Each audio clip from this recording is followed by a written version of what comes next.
جاؤ جولیا اس کے ساتھ اور بیڈ روم دیکھ کر اسے واپس لے آؤ، عمران نے جولیا سے کہا اور جولیا نے اسبات میں سر ہلا دیا۔ جولیا ٹریسیا کے ساتھ چلتی ہوئی ایک دروازے کی طرف بڑھ گئی۔ ان تینوں کا کیا کرنا ہے؟ انہیں تو گولی مار دوں، تنویر نے ہونٹ چباتے ہوئے کہا۔ نہیں، یہ بیچاری معمولی سی ملازمائیں ہیں، تم نے پہلے بھی ملازموں کو ہاں مہاں ہلاک کر دیا ہے، عمران نے ناخوشگوار سے لہجے میں کہا اور تنویر ہونٹ بیچ کر خاموش ہو گیا۔ تھوڑی دیر بعد پھر جولیا ٹریسیا سمیت واپس آئی۔ میں نے دیکھ لیا ہے بیڈ روم، جولیا نے کہا۔ اوکے، عمران نے کہا اور پھر وہ ٹریسیا کی طرف بڑھا۔ ٹریسیا چونک کر اسے اپنی طرف آتے دیکھنے ہی لگی کہ عمران کا ہاتھ گھوما اور ٹریسیا چیختی ہوئی اچھل کر نیچے گری۔ اسی لمحے عمران نے اس کی کنپٹی پر لات ماری اور وہ بیچاری تڑپ کر ساکت ہو گئی۔ تنویر، رسیاں تلاش کرو اور پہلے ان کے ہاتھ پیر رسیوں سے باندھ دو تاکہ ان کی طرف سے پوری طرح اطمینان ہو جائے، عمران نے تنویر سے کہا اور تنویر سر ہلاتا ہوا کمرے سے باہر نکل گیا۔ تھوڑی دیر بعد چاروں ملازماؤں کے ہاتھ اور پیر بھی رسیوں سے باندھ دیے گئے تھے۔ اب چلو دکھاؤ کہاں ہے اس حسینہ کا بیڈ روم، عمران نے جولیا کی طرف دیکھتے ہوئے کہا۔ دیکھو ایسی گھٹیا باتیں آئندہ میرے سامنے مت کرنا ورنہ میں بغیر کسی توقف کے تمہیں گولی مار دوں گی، جولیا نے انتہائی غصیلے لہجے میں کہا۔ ارے اتنے غصے کی ضرورت نہیں، میں تو کسی مرد کے بیڈ روم میں جانے سے گھبراتا ہوں، تم عورت کی بات کر رہی ہو۔ میرا مقصد تھا کہ اس کا بند دروازہ تو دیکھا جا سکتا ہے، یا وہ بھی نامحرمات میں شامل ہے، عمران نے مسکراتے ہوئے کہا اور جولیا بھی مسکرا دی۔ اور تھوڑی دیر بعد وہ عمران اور تنویر کو ساتھ لے کر مختلف راہداریوں سے گزرنے کے بعد ایک بند دروازے کے سامنے پہنچ کر رک گئی۔ کمرہ ساؤنڈ پروف بھی ہے اور اس میں اسپیشل لاک بھی لگا ہوا ہے، اس لیے اسے زبردستی نہیں کھلوایا جا سکتا، عمران نے دروازہ اور اس میں لگے ہوئے لاک کو بغور دیکھتے ہوئے کہا۔ میں ابھی ایک لمحے میں فائر کر کے اسپیشل لاک کو توڑ دیتا ہوں، پھر تو کھل جائے گا نا دروازہ، تنویر نے غصیلے لہجے میں کہا، تاکہ مادام لزا فائرنگ ہوتے ہی کسی خفیہ راستے سے فرار ہو جائے، یہی چاہتے ہو نا تم، عمران نے منہ بناتے ہوئے کہا اور تنویر ہونٹ بیچ کر خاموش ہو گیا۔ عمران نے آگے بڑھ کر پوری قوت سے دروازے پر مکے برسانے شروع کر دیے۔ اس قدر زور سے مکے برسانے کی کیا ضرورت ہے؟ جولیا نے کہا۔ یہ ساؤنڈ پروف کمرہ ہے، اس لیے میرے زوردار مکے اندر سے دستک ہی محسوس نہ کر رہے ہوں گے، عمران نے جواب دیا اور مسلسل مکے برساتا چلا گیا۔ تھوڑی دیر بعد اچانک دروازے کی سائڈ دیوار میں لگے ہوئے ریسیور سے چٹک کی آواز سنائی دی۔ کون ہے؟ ریسیور سے ایک نسوانی آواز سنائی دی، لہجے میں بے پناہ غصہ تھا۔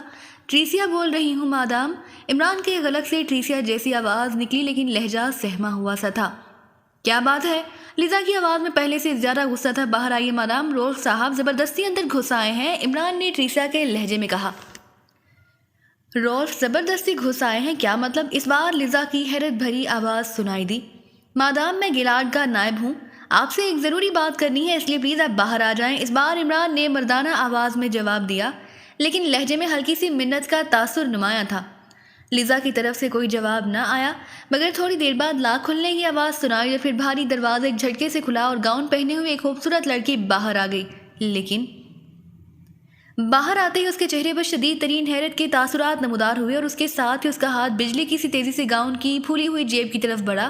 خبردار ہاتھ اٹھا دو ورنہ، عمران نے انتہائی کرخت لہجے میں کہا اور اس کے ساتھ ہی اس نے بجلی کسی تیزی سے آگے بڑھ کر اس کے گاؤن کی جیب سے ریوالور اچک لیا۔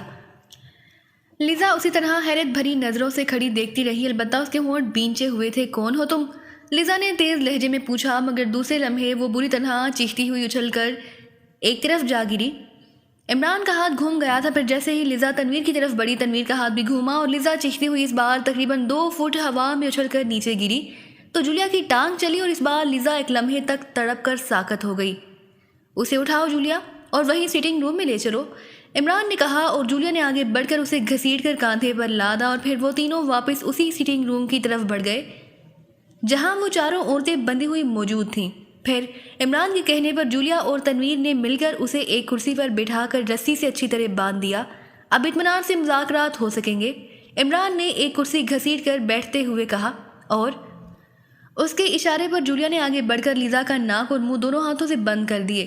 چند لمحوں بعد جیسے ہی اس کے جسم میں حرکت کے تاثرات ابھرے، جولیا پیچھے ہٹ کر ایک کرسی پر عمران کے ساتھ بیٹھ گئی۔ تنویر پہلے ہی ایک کرسی پر بیٹھ چکا تھا۔ چند لمحوں بعد لیزا نے کراہتے ہوئے آنکھیں کھول دیں، اس کی آنکھیں تکلیف کی وجہ سے سرخ ہو رہی تھی۔ تم کون ہو؟ لیزا نے کراہتے ہوئے لہجے میں پوچھا۔ ہم ان تمہارے پہلے والے دشمنوں سے قدرے نرم دل واقعہ ہوئے ہیں، انہوں نے تو تمہارے سارے ملازموں کا خاتمہ کر دیا تھا، لیکن ہم نے صرف مرد ملازموں کا خاتمہ کیا ہے، عورتوں کو صرف بے ہوش کیا ہے، عمران نے مسکراتے ہوئے کہا۔ پہلے والے دشمن، لیزا نے ہونٹ چباتے ہوئے کہا۔ ہاں، ان کے متعلق کچھ کہنے کی ضرورت نہیں، تم اچھی طرح جانتی ہو۔ عمران کا لہجہ یکلخت سرد ہو گیا۔ تمہارا مطلب میجر پرمود سے ہے؟ مگر وہ تو چلا گیا ہے، لیزا نے کہا، اور عمران نے بے اختیار ایک طویل سانس لیا۔ اس کا مطلب تھا کہ میجر پرمود ان سے پہلے لیزا سے ٹکرا چکا ہے، لیکن لیزا کے جسم پر نہ ہی کسی تشدد کے نشانات تھے اور نہ وہ زخمی تھی۔ اس کے علاوہ وہ زندہ بھی تھی، اور یہ ساری باتیں میجر پرمود کی فطرت کے خلاف تھی۔ اس کا مطلب تھا کہ میجر پرمود نے لیزا سے اپنے مطلب کی باتیں معلوم کر لی ہیں، اس لیے وہ واپس چلا گیا ہے۔ وہ یہاں کیوں آیا تھا؟ عمران نے پوچھا۔ تم پہلے بتاؤ کہ تم کون ہو، پھر یقین کرو میں سب کچھ تمہیں تفصیل سے بتا دوں گی، لیزا نے کہا۔ ہمارا تعلق پاکیزہ سے ہے، عمران نے جواب دیا۔ تو لیزا بے اختیار چونک پڑی۔ اور تو تم ہو علی عمران، لیزا نے غور سے عمران کو دیکھتے ہوئے کہا۔ تو عمران اس کے منہ سے اپنا نام سن کر بے اختیار چونک پڑا۔ ہاں، میرا نام علی عمران ہے، لیکن تم کیسے جانتی ہو؟ عمران نے پوچھا۔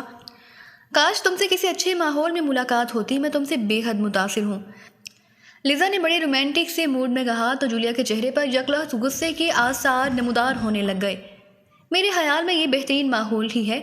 تم اپنی رہائش گاہ میں ہو، اپنی ہی کرسی پر ہو، اور اس رسی سے بندھی ہوئی ہو جو تمہاری ملکیت ہے، تمہارے جسم پر تمہارا اپنا گاؤن ہے۔ اس سے زیادہ بہترین ماحول اور کیا ہو سکتا ہے؟ عمران نے مسکراتے ہوئے جواب دیا۔ تو جولیا کا غصے سے سکڑتا ہوا چہرہ بے اختیار کھل اٹھا۔ ٹھیک ہے، پھر تم کیا چاہتے ہو؟ لیزا نے ہونٹ چباتے ہوئے کہا۔ تو میرے پہلے سوال کا جواب دو کہ میجر پرمود یہاں کیوں آیا تھا؟ عمران نے اس بار بھی اسی طرح خشک لہجے میں کہا۔ وہ مجھ سے راسکو کے چیف ماریو کا پتہ پوچھنے آیا تھا، لیکن میں نے اسے یقین دلا دیا کہ راسکو کلوز ہو چکی ہے، اس لیے اب ماریو کا پتہ کسی کو بھی معلوم نہیں ہو سکتا۔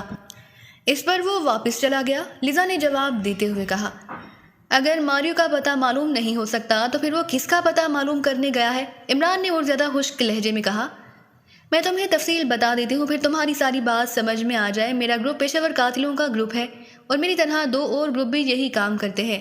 ایک گروپ کے سربراہ کا نام ڈیوس ہے اور دوسرا گروپ الیگزینڈر گروپ کہلاتا ہے۔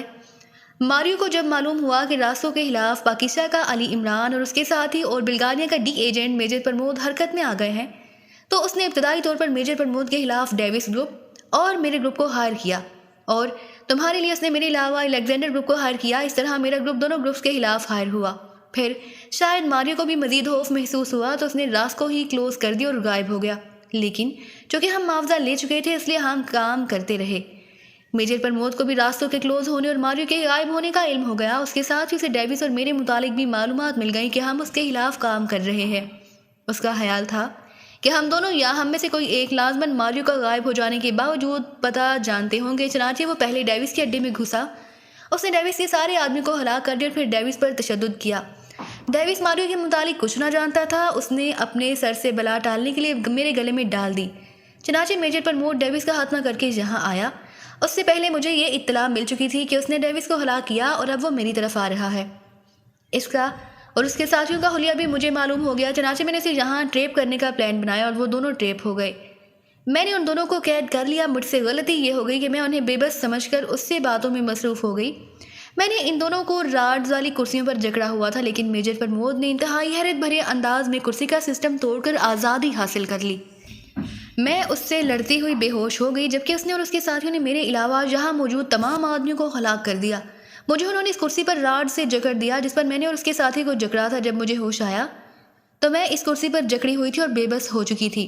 اس نے مجھ سے ماریو کا پتہ پوچھا۔ میں نے اسے یقین دلایا کہ مجھے اس کا علم نہیں ہے۔ یہاں معدنیات کی چوری کے سلسلے میں 2 تنظیمیں ہیں، جن میں سے ایک کا نام راسکو ہے اور دوسری کا نام بلیک گولڈ ہے۔ راسکو کے کلوز ہونے کے بعد بلیک گولڈ اوپن ہو گئی تھی۔ میں اچھی طرح جانتی ہوں کہ دونوں تنظیمیں بالکل علیحدہ ہیں، لیکن میجر پرمود کو شک تھا کہ ہو سکتا ہے راسکو کا نام بدل دیا گیا ہو۔ بلیک گولڈ کے چیف کا نام گیلارڈ ہے۔ اس نے مجھ سے گیلارڈ کے بارے میں پوچھا تو میں نے اسے بتا دیا کہ گیلارڈ کو اکثر گیلارڈ نامی کلب میں بھی دیکھا جاتا ہے۔ اس کے علاوہ اور اس کا کوئی عطا پتہ نہیں ہے۔ چنانچہ وہ مجھے بے ہوش کر کے اور اس کرسی سے آزاد کر کے واپس چلا گیا۔ جب مجھے ہوش آیا تو میں نے ملازمین سپلائی کرنے والی کمپنی روٹ سے رابطہ کیا اور نئے ملازم بھیجنے کے لیے کہا۔ ساتھ ہی ایک اور کمپنی سے رابطہ کیا جو بظاہر تو کفن دفن کا دھندا کرتے ہیں، لیکن درپردہ ان کا کام ایسی لاشوں کو ٹھکانے لگانا ہوتا ہے جسے لوگ پولیس کی نظروں میں نہیں لانا چاہتے۔ ان کی مدد سے میں نے رہائش گاہ میں موجود لاشیں ہٹوا دی اور پھر کھانا کھا کر میں بیڈ روم میں چلی گئی، بس یہ ہے ساری بات، لیزا نے پوری تفصیل بتاتے ہوئے کہا۔ گیلارڈ کا حلیہ کیا ہے؟ عمران نے پوچھا۔ میں نے اسے کبھی نہیں دیکھا، صرف اس کا نام سنا ہوا ہے، میرا اس سے کبھی کوئی تعلق نہیں رہا، میرا تعلق صرف ماریو سے ہے۔ گیلارڈ اور ماریو کی نہ صرف تنظیمیں مختلف ہیں بلکہ ان کے آدمی اور ان کے رابطے بھی مختلف ہیں، ان دونوں کا آپس میں معمولی سا لنک بھی نہیں، لیزا نے جواب دیتے ہوئے کہا۔ کوئی ایسا آدمی تو یقیناً ہوگا جو دونوں کا مشترکہ دوست ہوگا، عمران نے سخت لہجے میں کہا۔ میرے علم میں ایسا کوئی آدمی نہیں، لیزا نے جواب دیتے ہوئے کہا۔ اچھا چھوڑو اسے، تم مجھے بتاؤ کہ تمہارا بوائے فرینڈ مائیکل کہاں ہے؟ عمران نے کہا تو لیزا بے اختیار چونک پڑی۔ مائیکل؟ کیوں، تم اس کے بارے میں کیوں پوچھ رہے ہو؟ لیزا نے حیرت بھرے لہجے میں کہا۔ تم سے جو کچھ میں نے پوچھا ہے اس کا جواب دو۔ اب تک میں تم سے صرف اس لیے نرمی سے بات کر رہا ہوں کہ تم ایک عورت ہو، لیکن تم اس نرمی کا ناجائز فائدہ اٹھانے کی کوشش مت کرو۔ عمران کا لہجہ بے حد سرد ہو گیا۔ مائیکل میرا بوائے فرینڈ ہے، وہ نوادرات کی اسمگلنگ بھی کرتا ہے اور جرائم کا کام بھی وہ بک کرتا ہے۔ وہ کئی دنوں سے ایکریمیا سے باہر گیا ہوا ہے اور اس کی واپسی ایک ہفتے بعد ہوگی۔ ایک ہفتے بعد اگر تم چاہو تو میں اس سے تمہیں ملوا دوں گی، لیزا نے جواب دیا۔ اس کا حلیہ اور قد و قامت کی تفصیل بتاؤ، عمران نے پوچھا، اور لیزا نے حلیہ اور قد و قامت کی تفصیل بتا دی۔ تم ماریو سے تو ملتی رہتی ہو، اس کا حلیہ اور قد و قامت کی تفصیل بتاؤ، عمران نے دوسرا سوال کیا اور لیزا نے ماریو کا حلیہ اور قد و قامت کے متعلق بتا دیا۔ مائیکل تمہارا بوائے فرینڈ ہے تو اس کی تصویر لازماً تمہارے پاس موجود ہوگی، عمران نے چند لمحوں بعد خاموش رہنے کے بعد پوچھا۔ ہاں ہے، لیکن وہ اس سارے معاملے میں ملوث نہیں، لیزا نے کہا۔ تم بتاؤ کہ تصویر کہاں ہے؟ عمران نے سرد لہجے میں پوچھا۔ میرے بیڈ روم کی الماری میں البم موجود ہے، اس میں ہے، لیزا نے ہونٹ چباتے ہوئے کہا۔ جولیا، جاؤ اور وہ البم لے آؤ، عمران نے جولیا سے کہا، اور جولیا کرسی سے اٹھی اور سیٹنگ روم کے بیرونی دروازے کی طرف بڑھ گئی۔ تم نے مائیکل کے بارے میں کیوں تفصیلات پوچھی ہیں؟ لیزا نے چند لمحے خاموش رہنے کے بعد کہا۔ میں دیکھنا چاہتا ہوں کہ وہ کون خوش قسمت ہے جس کی تم جیسی حسین خوبصورت بوائے فرینڈ ہے، عمران نے مسکراتے ہوئے کہا، اور لیزا چونک پڑی۔ اوہ، تو جولیا تمہاری بیوی ہے، خوش قسمت ہے، وہ بھی کسی سے کم نہیں، لیزا نے کہا۔ خاموش رہو لڑکی، فضول بکواس کرنے کی ضرورت نہیں۔ تنویر کو شاید بیوی والے لفظ پر غصہ آ گیا تھا۔ کیا میں نے کوئی غلط بات کر دی ہے؟ لیزا نے حیران ہو کر کہا۔ جولیا ہماری لیڈر ہے، سمجھی، اور اب اگر تم نے اس کے متعلق کوئی بکواس کی تو گولی مار دوں گا، تنویر نے اور زیادہ غصیلے لہجے میں کہا۔ عمران خاموش بیٹھا مسکراتا رہا، اس نے کوئی مداخلت نہ کی تھی۔ تھوڑی دیر بعد جولیا البم لے کر واپس آئی تو عمران نے اس سے البم نہیں لیا اور اسے کھول کر دیکھنے میں مصروف ہو گیا۔ یہی ہے مائیکل؟ عمران نے ایک تصویر کو لیزا کی طرف بڑھاتے ہوئے پوچھا، جس میں لیزا ایک خوبصورت اور وجیہہ نوجوان کے ساتھ کھڑی ہوئی تھی۔ ہاں یہی ہے مائیکل، لیزا نے جواب دیا، اور عمران غور سے مائیکل کے چہرے کو دیکھتا رہا۔ پھر اس نے ایک طویل سانس لے کر باقی البم بھی چیک کی اور پھر البم بند کر کے اس نے اسے جولیا کی اور بڑھا دیا۔ اگر تم نے مائیکل سے فوری رابطہ کرنا ہو تو تم کیا کرو گی؟ عمران نے کہا۔ اس کی ضرورت ہی نہیں، جب وہ ناراک میں ہوتا ہے تو میرے پاس آتا جاتا رہتا ہے، لیزا نے جواب دیا۔ کوئی ایسا آدمی جو گیلارڈ کے بارے میں جانتا ہو؟ عمران نے کہا۔ مجھے نہیں معلوم، لیزا نے جواب دیا تو عمران کرسی سے اٹھا اور اس نے ایک سائڈ پر رکھے ہوئے ٹیلی فون کا ریسیور اٹھایا اور نمبر ڈائل کرنے شروع کر دیے۔ یس انکوائری پلیز، رابطہ قائم ہوتے ہی ایک نسوانی آواز سنائی دی۔ گیلارڈ بار کے نمبر بتائیں، عمران نے اسپارٹ لہجے میں کہا، اور دوسری طرف سے نمبر بتا دیے گئے۔ عمران نے شکریہ کہہ کر کریڈل دبایا اور تیزی سے آپریٹر کے بتائے ہوئے نمبر ڈائل کرنے شروع کر دیے۔ گیلارڈ بار، رابطہ قائم ہوتے ہی دوسری طرف سے آواز سنائی دی۔ گیلارڈ سے بات کراؤ، پولیس کمشنر بول رہا ہوں، عمران نے انتہائی کراہت لہجے میں بات کرتے ہوئے کہا۔ اور سر گیلارڈ صاحب کون ہے؟ یہاں تو کوئی گیلارڈ ہوتے رہتے ہیں، آپ کس سے بات کرنا چاہتے ہیں؟ دوسری طرف سے حیرت بھرے لہجے میں کہا گیا۔ اس بار کے مالک کا کیا نام ہے؟ عمران نے ہونٹ بھینچتے ہوئے پوچھا۔ لارڈ الف گیلارڈ، لیکن وہ تو سر ولنگٹن میں رہتے ہیں، پورے ایکریمیا میں ان کے نام سے بار موجود ہے، وہ یہاں تو نہیں رہتے، دوسری طرف سے جواب دیا گیا، اور عمران نے اوکے کہہ کر ریسیور رکھ دیا۔ یہ گیلارڈ اس گیلارڈ بار کا مالک نہیں ہے، میں نے سمجھا کہ اس نے اپنے نام سے بار کا نام رکھا ہوگا، عمران نے واپس اپنی کرسی کی طرف آتے ہوئے کہا۔ میں خود یہی سمجھی تھی، لیکن آج فون کے لاؤڈر سے آنے والی آواز سن کر مجھے پہلی بار معلوم ہوا کہ یہ کوئی اور گیلارڈ ہے، لیزا نے جواب دیا۔ اوکے، تم اب آرام کرو، مجھے افسوس ہے کہ ہم نے تمہیں ڈسٹرب کیا، عمران نے کہا، اور اس کے ساتھ ہی اس کا بازو گھوما اور کمرہ لیزا کے حلق سے نکلنے والی چیخ سے گونج اٹھا، لیکن کنپٹی پر پڑنے والی ایک ہی ضرب نے اسے بے ہوش کر دیا تھا۔ اسے کھول دو جولیا، عمران نے جولیا کی طرف مڑتے ہوئے کہا۔ کس چکر میں پڑ گئے ہو؟ یہ انتہائی خطرناک پیشہ ور قاتلہ ہے، اسے گولی مار کر ہلاک کر دو، تنویر نے غصیلے لہجے میں کہا۔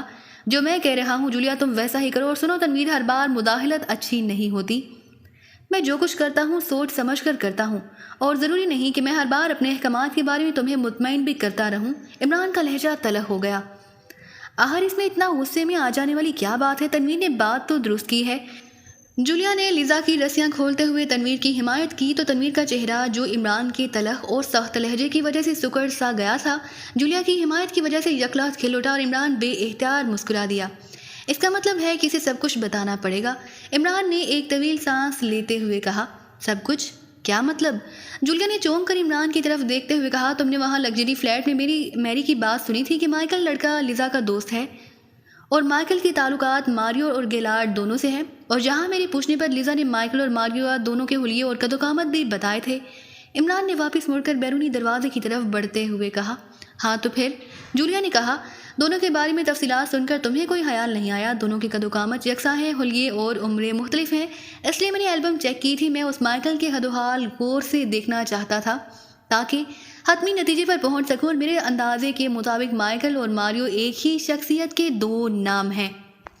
وہی ماریو ہے اور وہی مائیکل ہے۔ اب مجھے یقین آتا جا رہا ہے کہ یہی مائیکل گیلارڈ بھی ہوگا۔ لوگ تو ڈبل روپ رکھتے ہیں، لیکن اس نے تہرا روپ دہار رکھا ہے۔